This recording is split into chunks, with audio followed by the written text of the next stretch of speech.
भटगाव ते वाडे रस्त्यावर खड्ड्यांचे जाळे ठिकठिकाणी पसरलेले होते।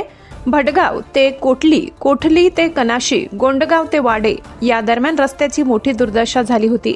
या रस्त्याच्या दुरुस्तीचे काम तात्काळ करण्यात यावे या मागणीचे निवेदन दिनांक 3 रोजी पत्रकार अशोक बापू परदेशी यांनी सार्वजनिक बांधकाम विभागाला दिलेले होते। मात्र बांधकाम विभागाने या निवेदनाची दखल घेतली नव्हती। तसेच त्यानंतर दुसरे निवेदन भटगाव ते वाडे रस्त्याच्या डागडुजीचे काम करण्यात यावे, अन्यथा दिनांक 17 रोजी भटगाव तहसील कार्यालयासमोर उपोषण करण्यात येईल या मागणीचे निवेदन पत्रकार श्री अशोक बापू परदेशी यांनी सार्वजनिक बांधकाम विभाग भटगाव यांना दिनांक 14 रोजी दिले होते। परंतु सार्वजनिक बांधकाम विभागाने या मागणीच्या निवेदनाची तात्काळ दखल घेतली होती।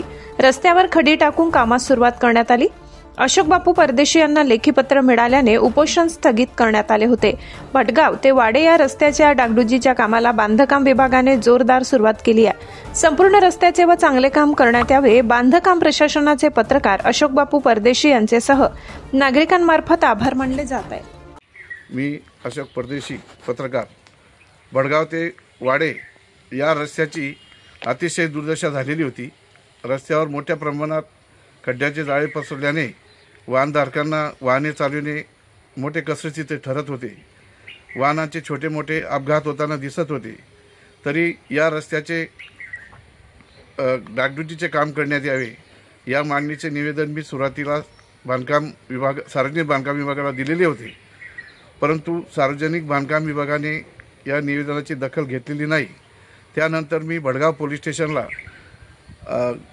भटगाव तहसील कार्यालयासमोर उपोषणात बसण्याचं इशाराचं निवेदन दिलेलं होतं आणि या निवेदनाची दखल घेऊन तात्काळ सार्वजनिक बांधकाम विभागाने या रस्त्यावर खडी टाकून कामास सुरुवात केली आहे असे लेखी पत्र मला दिल्याने होणारे उपोषण मी स्थगित केलेले होते।